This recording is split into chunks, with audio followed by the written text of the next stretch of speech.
Pessoal, dá uma olhada aqui nos meus resultados trabalhando pela internet. Olha só as comissões que eu tô ganhando todos os dias aqui na minha conta. Olha, de vários valores. É o dia inteiro caindo essas comissões na minha conta. Quer aprender como que eu faço isso? Então clica no link na descrição desse vídeo que eu vou te ensinar exatamente como que eu faço. Muita gente me pergunta como eu faço para ter resultado todos os dias pela internet. E olhem isso. 4.015 vendas. Tudo isso em apenas uma semana sendo aluno do João. Fala galera, beleza? Dá só uma olhada nesses resultados. Um mês trabalhando em casa, usando apenas o celular. Você também pode fazer isso. Quer saber como? Então clica no link na descrição desse vídeo que eu vou te ensinar.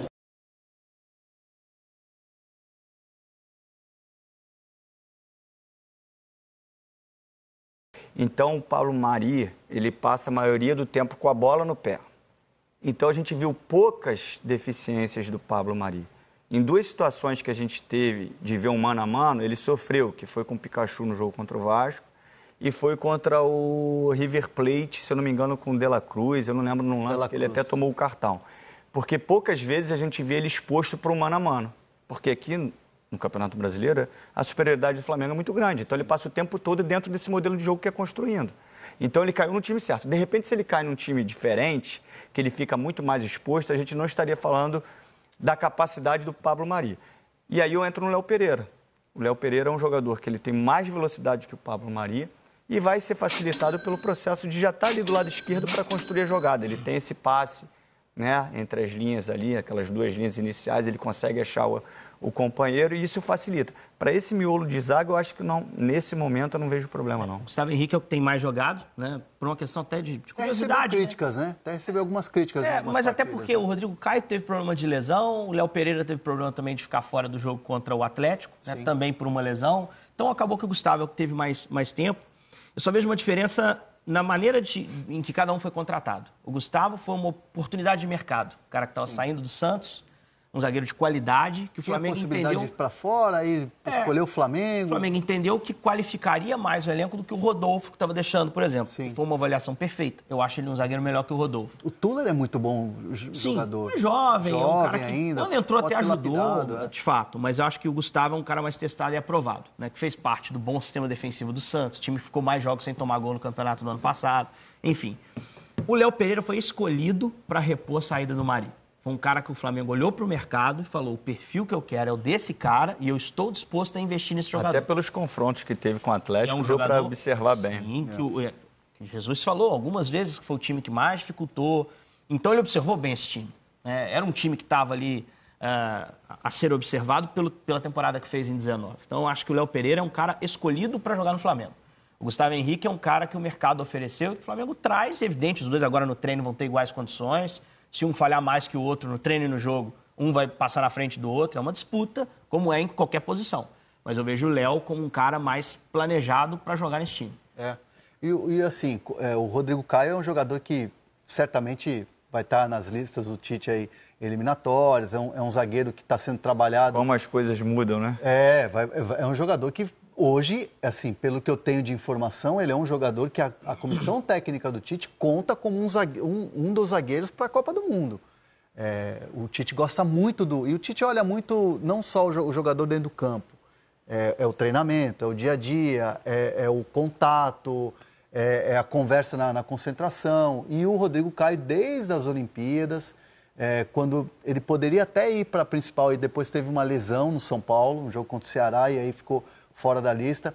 Sempre deu azar, falta de sorte, né, do Rodrigo Caio, sempre em convocações lesionado, mas é um jogador que o Tite vai usar muito, vai convocar muito. E aí, sendo usado pela seleção brasileira, abre espaço para esses jogadores terem um entrosamento também, né? Não vai ser uma coisa assim definitiva, né? Um pelo outro. Os dois vão poder jogar. Por isso fez mais sentido ainda a contratação do Gustavo diante do que o mercado oferecia. Né? Não só dele, a gente está citando esse ponto da zaga, que deve não ter o Rodrigo Caio em algum momento. O Arrascaeta também vai servir a seleção uruguaia nas eliminatórias daqui a pouco. Né?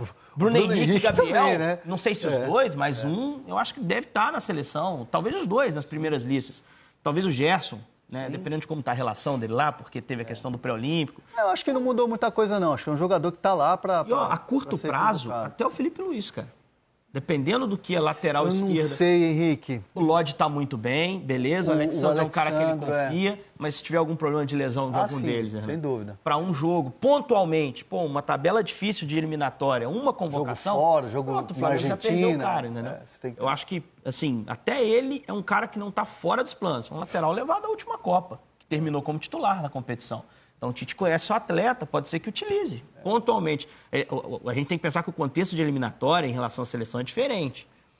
Não é espaço para teste mais. Ali você tem que começar a pensar em pontuação para ter uma classificação tranquila. Então, acho que o Flamengo tem muito jogador aí que pode servir e ajudar o Tite no objetivo dele. Aliás, a CBF divulgou hoje, né, dia 6 de março, convocação para a primeira rodada, né, da eliminatória para a Copa do Catar 2022 e também a convocação para a Olimpíada. O Jardine, na sequência do Tite, vai anunciar a convocação com esses jogadores também acima de 23 anos. Então, de repente, pode até pintar um jogador aí do Flamengo, vamos sei. Vai ser... O Flamengo seria trágico. Seria muito ruim. Né? Porque aí seria um prazo maior desfalcando o time. Mas assim... E depende da liberação do Flamengo também. O Flamengo é um time que não precisa vender. Então, se ele quiser falar, eu não vou liberar, eu não libero. Acabou. O Flamengo não precisa liberar.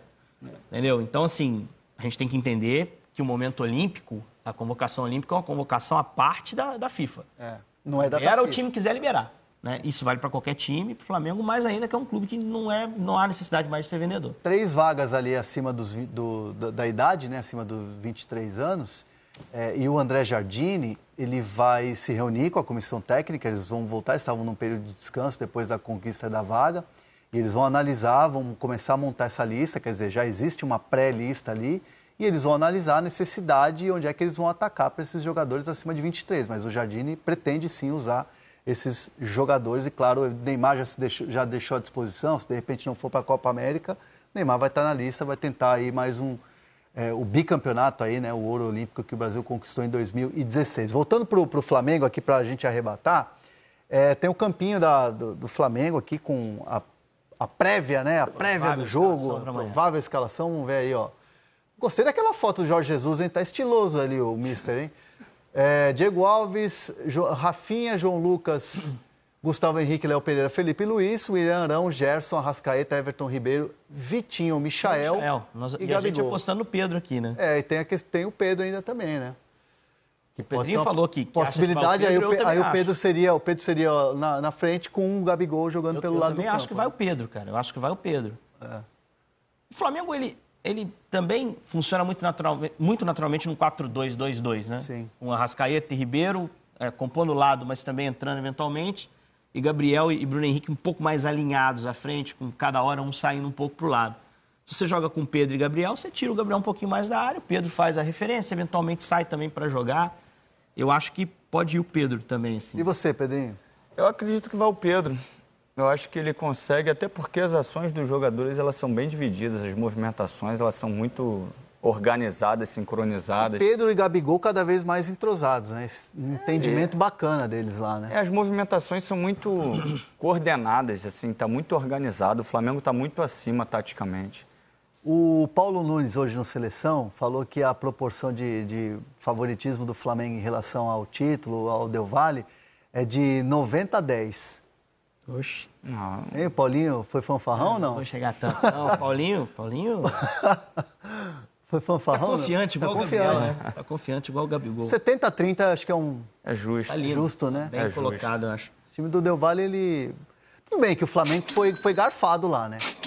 Eu entendo que o Flamengo... Aquele tá pênalti, se referindo a qual lance? Aquele lance do pênalti lá. Cara, ali é um pênalti lance... mais discutível. Não, eu acho que não foi pênalti, mas é compreensível se não tivesse VAR. Com o VAR, eu acho que ficaria bem claro, porque o Rafinha recua a perna e o jogador do Del Valle dá o tapa com o pé. Se não tivesse VAR no movimento, é muito normal se tivesse um encontro, o árbitro dá. Com o VAR, não é aceitável. Na minha concepção como ex-atleta, assim, você vê que claramente ele abre o pé para deixar o contato. Tal da decisão soberana do árbitro de campo, né? É um lance mais interpretativo mesmo. Né? Ele, assim, a visão, ele vai ver se aquele toque ele foi provocado, se foi o bastante para derrubar o atacante. Eu acho que é um pênalti interpretativo, como foi, por exemplo, que o Rafinha sofreu contra o Emelec. Também. Né? E que eu acho que foi bem marcado naquela ocasião das oitavas. Então, acho que abre um espaço para discussão. fiquei mais incomodado naquele lance do Bruno Henrique, o lance do árbitro de vídeo, de limite ali, que não havia uma câmera muito clara, mas entendo que o árbitro de vídeo não veio para dirimir todos os questionamentos e entendo que até a tecnologia tem uma limitação. A gente trabalha em transmissão de jogo, a gente sabe que a câmera de impedimento é posicionada num ponto onde ela consegue pegar o maior número de lances possíveis, mas não há um 100% ali.